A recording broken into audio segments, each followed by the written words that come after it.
So this lesson is about that question, could you let it go? When I first discovered the Sedona method and we're using the basic process and they'd say, could you let it go? I'd be like, if I must.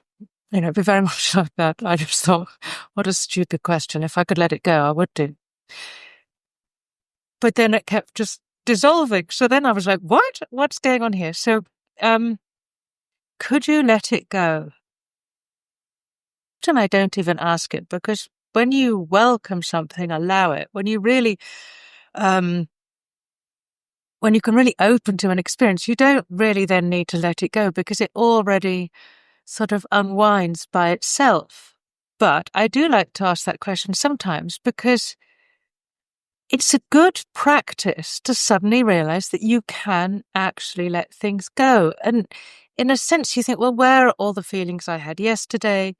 Where's the feeling that I had 5 minutes ago? I've let it go because actually that's what we do naturally.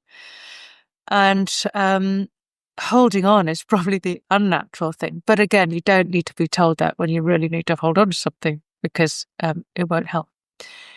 So that's why sometimes I use that question, sometimes I don't. Sometimes I don't use it in facilitation because you don't need to.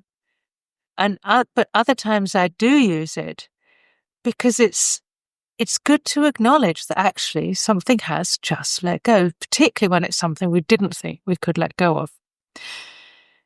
Let's just run through a short process and then you'll understand what I mean. Let's take something quite inconsequential. Like I'm rushing to get ready to catch a plane or a train, and I've got plenty of time. But somehow I'm still really rushing, and everything's stressful and uncomfortable. So in that case, I just think, oh God, I'm this again, rushing and hurrying, being stressed for no reason. So could I just welcome the rushing? Could I allow myself to be rushing? This is presuming you don't actually have to run out the door and catch the train or plane. Could I allow myself to be rushing? And could I just let it go? And it's like, yes, I could actually. I could just stop it. I could just let that go. This compulsion to rush. And also, actually, sometimes I find it useful with eating, when I've gotten in the habit of eating a lot. And then I'm sort of grazing in the kitchen. I've seen a piece of bread and I think, oh, should I make a piece of toast? And it's like, could I just drop that? Could I let that go, that, oh, I need a piece of toast? Yes, I could. It's simply a matter of asking myself the question. These are these quite light processes, although that hurrying has been with me all my life. I don't really understand what it is, but then I don't have to, right? So sometimes it's just almost a way of checking in, like, especially if you're really ranting on about somebody in your head, especially if it's somebody that isn't in your life, there's nothing you can do about, like Trump, for instance. So you can then ask yourself, oh, could I just let this go just for now? Yes. Yes, I could. The world hasn't fallen apart. Like my anger at just craziness is not making the craziness go away. But it somehow feels like if we get angry enough, maybe it'll fix things. So really it's this question of, could you let that go? Could you just let that go? Yes. Yes, I could. And again, never force yourself. If it's like, no chance, no intention of letting it go, then that's how it is. But then when the Sedona method turned a little more on the spiritual direction and all the non-duality stuff, then people started to say, well, who's the person who's got to let this go? And although to me, of course, that's a valid question, like who's letting go of what for whom, actually makes no sense. There's somebody holding on and somebody letting go, like which one's which? So although that points to this kind of absurd fights we have in our minds, if you start asking yourself, well, who's got to let it go? Who am I? You get more confused and more detached from reality, which isn't very helpful if you have a brain in the same kind of style as mine.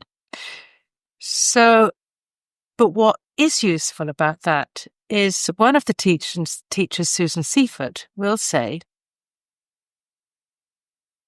could you let that go? But it doesn't have to be you that does it. And the first time I thought, what is she talking about?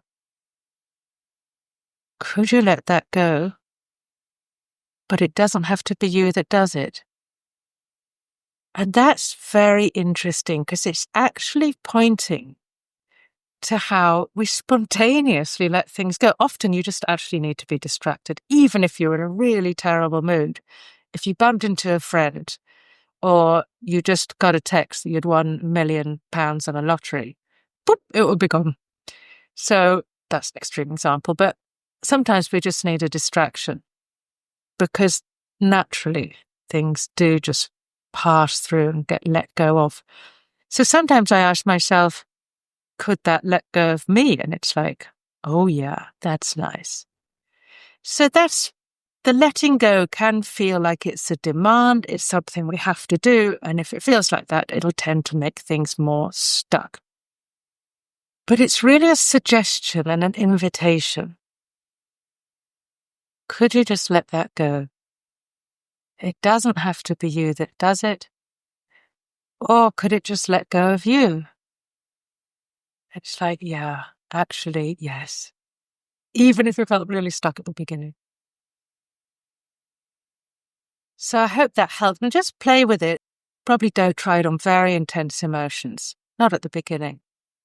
But when you're in one of those thinking patterns that's actually a little bit exhausting, not particularly pleasant, then you can say, could I just let this go? It doesn't have to be me that does it. It can just poof, disappear into the ether.